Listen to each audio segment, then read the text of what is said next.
It's a great honor to be here. The security is very good. It took me 5 times to get through.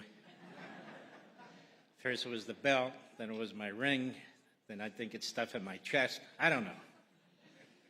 But it's a great honor to be here.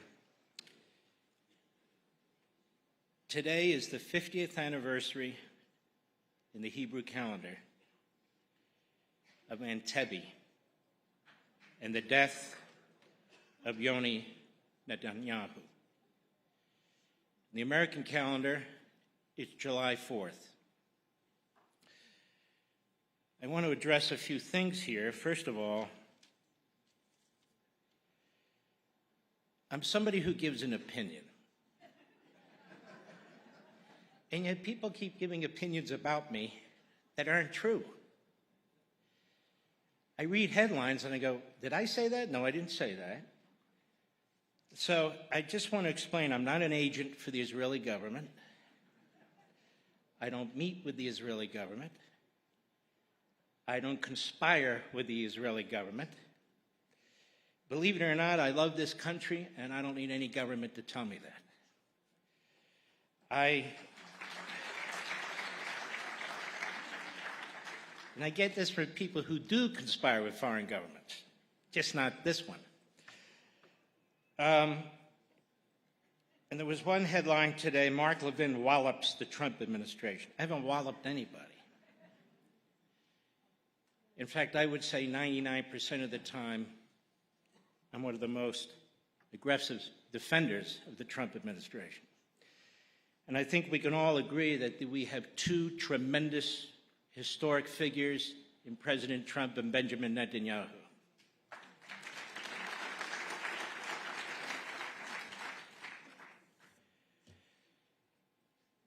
I want to thank my friend Alex and this whole news operation for having me. This was set up a couple months ago, and I don't do a lot of public speaking because if I want to speak, I have plenty of platforms to do it on, but it's always an honor to do it here, and an honor to do it with such a fantastic news organization, and they are fantastic.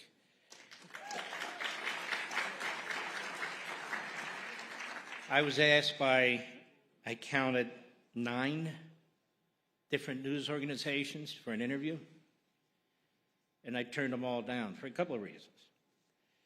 I don't like doing interviews because they're liars. That's number 1.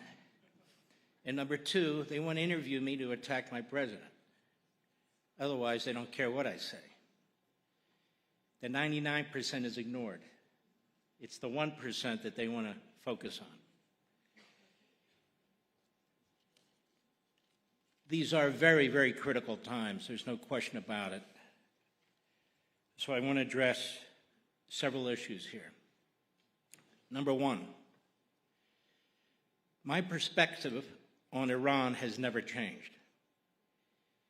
It hasn't changed since I was old enough to know what that regime was, 1979. So my view on that Islamist Nazi regime has always been that it's an Islamist Nazi regime. That's number 1. You know, Khomeini wrote a book. And the great Bernard Lewis, he went and he dug it up. He had it translated into English. It was in Arabic and Farsi, called Islamic Government. Don't run out and buy it. I don't want to make it the number 1 book on Amazon. But it sits on my desk. And I'm probably the only person who talks about this regime that's ever read what the founding father of the regime has ever said. And it is brutal, and it is evil, and it is vicious. And I seriously doubt any of the media that covers this issue ever read the book either. We also have something called experience. Ibn Burke said experience is one of the most important things a person can focus on. What's our experience with this regime? Our experience with this regime is that it lies, it cheats, it's never adhered to a single agreement, verbal or otherwise, and that it seeks to destroy humanity. That is, any individual or group of individuals or any country that does not adhere to its political, religious ideology, which is based in the 7th century. Most faiths go through something called a Reformation, and many Muslims have gone through a Reformation. Islamists don't. And so what they believe, to put simply, is in a catastrophic worldwide war where everything and everyone is to be slaughtered, destroyed, tortured, raped, until there's complete compliance with their political faith ideology. That's what they write. That's what they say. That's what the imams say. If we would spend more time having English translators, or here, Hebrew translators, of what they say, I think more people would understand the context for what's going on. Also, we have a lot of people whose history goes back about 3 minutes. And particularly a lot of young people who aren't all that interested in history. They don't remember 9/11. Many of them weren't born. They don't really know much about the Holocaust, except what they're told by some of the Jew haters. And so they're lacking history. The effort to communicate with them is not there, but it needs to be there. If this regime in Iran could, it would murder every single one of you sitting in this room. Every single one. Every woman in this room, they would rape you. Every single one. If you had grandchildren here, they would murder them. They would slaughter them. Every single one of you here. Because you're Jews or you're Christians or you're just not one of them. This is very important to understand. And so we had 7 presidents before Donald Trump who knew what I'm telling you. And yet they wouldn't take the steps necessary to confront this regime. In fact, some of them actually subsidized the regime. One of them, Obama, ensured that they would have a pathway to a nuclear weapon. I don't need to hear the debates about it. I've read the deal. I know what it says. It's that simple. Then we have Biden, who was literally allowing tens of billions of dollars to flow into the regime because he wasn't enforcing all the rules that had been placed against them getting money, and allowing them to sell oil surreptitiously to the Chinese and so forth. So about $150 billion or more poured into that regime when they knew that they were moving toward nuclear weapons. They have manufactured thousands of ballistic missiles with the help of the communist Chinese. Anybody who's in this country over the last 12 months, over the last 6 months, knows what ballistic missiles can do. They can blow out entire communities. They're the size of a yellow school bus. And not a single one of those safe rooms you have in your house or your apartment can do a thing about it. It will blow that off the face of the earth too. These are not your typical missiles. And with a nuclear warhead, you have an intercontinental ballistic missile. And our intelligence and the Israeli intelligence didn't know that their ballistic missiles can now reach the capitals in Europe. And with a little bit more information from the communist Chinese or the Russians or the North Koreans, that access, it will reach the continental United States. This is a very serious matter, because if they were to fire 3,000, 4,000, 5,000 ballistic missiles at one time at this country, you can't defend yourself. It would overwhelm any system that exists. And that also applies to any European country and to my country, the United States. The issue of ballistic missiles is critical. The issue of Hezbollah is critical. Hezbollah is much like their front SS operation. And there's a couple 100,000 of them, and they're very heavily armed. Even though we pounded the hell out of Iran and their military, there's Hezbollah. Hezbollah has killed and maimed thousands of Americans. Thousands of Americans. Our Marines, our sailors, our servicemen, our embassy personnel, as well as maybe thousands of Christians in Lebanon. God knows how many Israelis they've killed. They exist for the same reason Iran exists, because they were created by Iran. They are Iran. There's only one country that has gone into Lebanon to fight Hezbollah. Not a European country, not my country, Israel. That's the only country that's gone in to Lebanon to kill Hezbollah. And I'm very upset about this. Israel is killing commanders and leaders of Hezbollah who killed my people, that have bounties on their heads. And they don't even get a thank you note.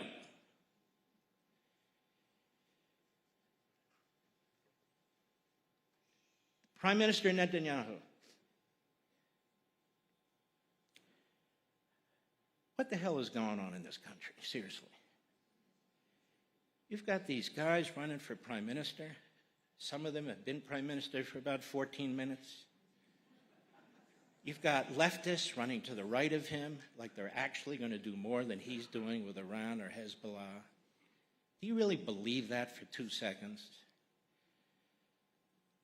Let me explain something. The British people did something very stupid at the end of World War II. They voted Churchill out. And even today, people like me who read this stuff say, what were they thinking? Well, they wanted national health care, and they wanted this, and they wanted that. The greatest leader that country ever had, they voted out of office. In history, we look back at that and say, how preposterous was that? By the way, I'm speaking for myself. I don't know who's 501c3, 501c4. This is what we call in America First Amendment, my big mouth. So, from my perspective, this man is under attack internally. He's under attack externally. He's under attack by foreign nations. And I ask you, put yourself in this man's shoes and ask if you would be handling it as well as he is. I don't think so.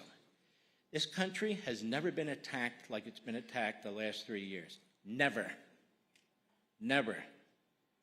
And yet, Hamas was pushed back. Hezbollah's pushed back.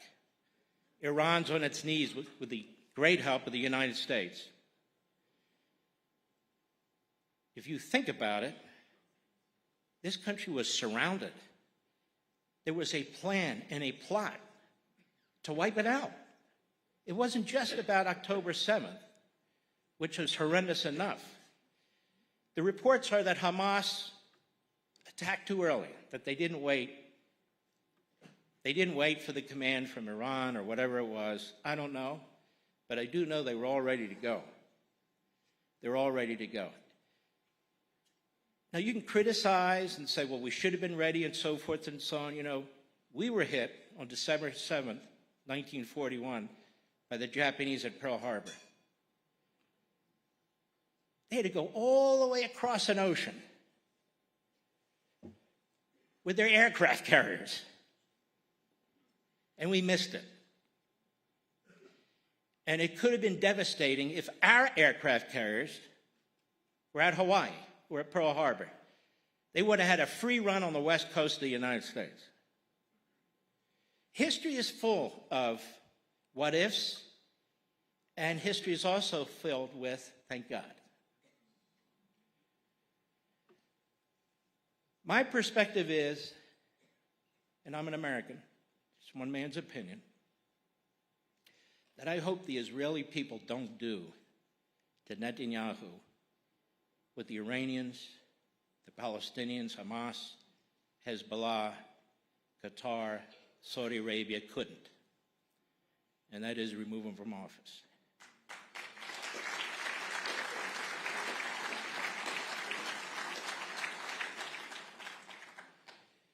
We talk about President Trump. I am very proud of President Trump. He's done tremendous things for the United States of America, things that no other president has been willing to do. He inherited a disaster, an economy on its back, borders wide open, the effects of which are still being felt and that he's still trying to clean up. There's never been a president in American history who's done more to fight anti-Semitism, to fight anti-Semitism on college campuses, to enshrine in law and our Civil Rights Act that did not cover Jews, to have it cover Jews. His entire history in the private sector, his father's entire history in the private sector, was one of supporting Jews and fighting anti-Semitism. So when I see critics of Donald Trump from the Democrat Party, which is promoting and electing neo-Nazis, Islamists, wants to defund every aspect of our financial relationship with the State of Israel, that they go on these Sunday shows and they're constantly condemning the State of Israel. And when I see their media, whether in radio or TV, their podcasters, it's a disgrace. When I see what I call woke Reich, R-E-I-C-H, podcasters out there attacking the State of Israel and Netanyahu, some of them pretend we just have policy differences. That's not what they're attacking. They're attacking the right for the State of Israel to exist. They just don't have the guts to really say it, but it's true.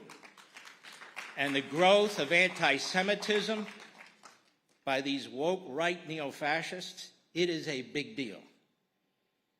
And some of us have to deal with it and confront it every single day. And when Donald Trump condemned them, basically banned them from MAGA, he'd had enough of them. That was an act of enormous courage. When Donald Trump had several Hanukkah parties, and my wife and I, my mother-in-law, we were at one of them, and he said, I can't believe the extent of anti-Semitism in this country. What is going on? He was asking us. He has said that to me personally. It bothers him. He's using the government to fight it.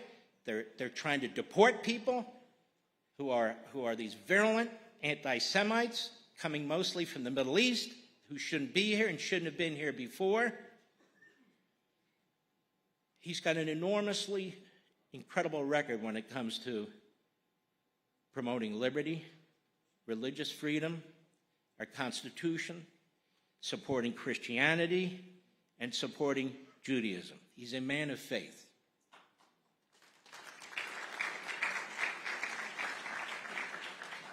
Now let's get down to the nitty-gritty that you want to hear about, which is this. I'm not going to come up here and slander my friend. That's not what I do to any of my friends. Sometimes we have disagreements with our spouses. Sometimes we have disagreements with our friends. Sometimes we have disagreements with people of our own faith. Just the way it is. It's the nature of human beings. My view is really quite simple. Regardless of who's president or prime minister, the Iranian regime needs to be destroyed.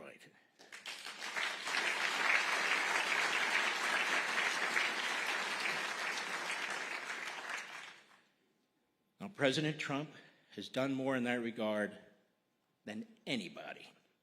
Last June, when your great country for 12 days fought Iran, knocked out their Air Force once, knocked out their ground-to-air missiles and defense systems, which were given to them by the Russians, went after their ballistic missile systems with the complete support of the United States Navy and Air Force and our missile systems that assisted Iron Dome and the other domes that you have here with our advanced technology too.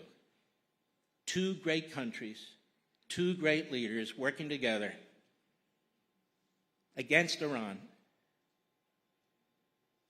and then to send our incredible bombers, and they are incredible, and the bombs that were needed to take those sites out and hit their enriched uranium sites. If you could see this technology, it's unbelievable, was incredible. And then the Iranians did what that regime always does. It starts reconstructing. Because you see, ladies and gentlemen, it exists to destroy us. And they will tell you that Allah commands it. And they will tell you that the 12th Imam is among us. But the 12th Imam will not appear, will not create prosperity, equality, paradise on earth, until all of you are dead. Until the great Satan, the United States, is wiped out, and the little Satan, Israel, is wiped out, and then the rest of the Western Hemisphere, and any Muslims who don't agree with them too. By the way, do you see what's going on in Gaza right now? Where Hamas is slaughtering Palestinians, Palestinians slaughtering Palestinians. Do you even hear about it?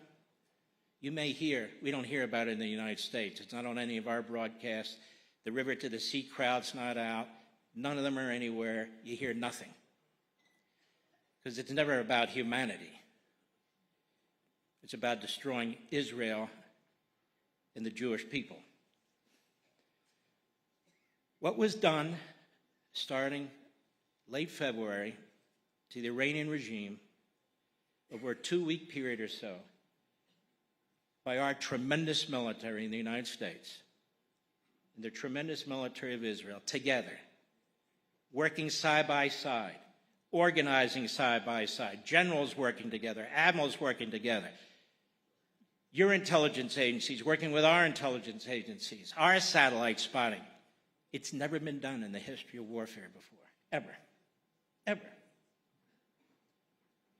With overpowering might and technology and guts, their Navy was really wiped out, their Air Force was really wiped out, and so much of the rest of their military was thoroughly wiped out. Thanks to two commanders, President Trump and Benjamin Netanyahu. And you could hear the press conferences that were given every day by Secretary of War Hegseth, who's fantastic, and the head of our Joint Chiefs, General Kane, who's fantastic. Not one went by where they didn't praise our two countries working together, and they felt almost dazzled by the competency of the Israeli military. The Israeli Air Force, I believe, is the third biggest air force in the world. It's because the Israeli Air Force is strong, and it's funded, and it's also because Europe is weak, and they're not spending enough money on defenses. Israel is, and the United States is, but we're not spending enough either. So today we've reached a point, there's a fork in the road. A decision has to be made, right? Do we go on militarily? Do we find a path to resolve this in a different way with the military hanging over the head of the enemy? And the president has chosen the second way, which is his right. He was elected president. He's the commander-in-chief. And we have a memorandum of understanding that was negotiated. And I studied it. It's not hard to study. It's 14 points. It's 2 pages. And I went through it. And while it is true that there's going to be a final deal, that's what we have to look at, the Memorandum of Understanding. In the Memorandum of Understanding, I understood it. And there were aspects of it that caused me grave concern. And let me explain it this way. In America, we have a constitutional republic. Here you have a parliamentary democracy. They're quite different. I prefer the constitutional republic to the parliamentary democracy. But that's neither here nor there except for this. We fought a revolutionary war. We fought a revolutionary war because the British Crown did not seek our consent. Our revolutionary war was fought over representative government. The Enlightenment had been about 200 years old, depending on which philosopher you look at. And they met in Philadelphia, the Second Continental Congress. And what was amazing was you had these delegates from different colonies that had almost nothing in common. In fact, Georgia, our Georgia, you need me to get off? No. What? Okay.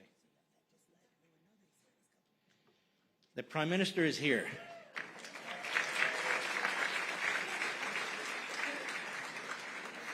So I will